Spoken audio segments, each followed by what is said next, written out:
Hello friends, మనం తోటకూర వడలు వేసుకున్నాం అనమాట. ఇదేం పొట్టు మినపప్పు అవుతుంది.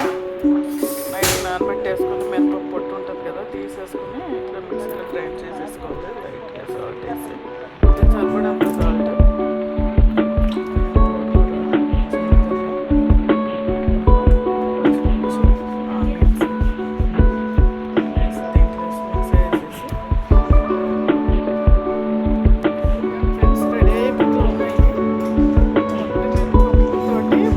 గారెలు ఇట్లా నల్లగా ఉన్నాయి ఏంటి అని అనుకోవద్దు. పట్టుమిరపప్పు వేయడం వల్ల బ్లాక్ కలర్ వచ్చేసాయి, కానీ హెల్దీ ఫుడ్ మంచిగా తోటకూర ఆకుకూర వేసాం కాబట్టి మంచిగా వచ్చాం. టేస్ట్ కూడా బాగుంది, కలకలాడుతా. జీలకర్ర, అల్లం, ఆనియన్స్, పచ్చిమిర్చి అన్నీ వేసాం. చక్కగా టేస్ట్ కూడా బాగుంది.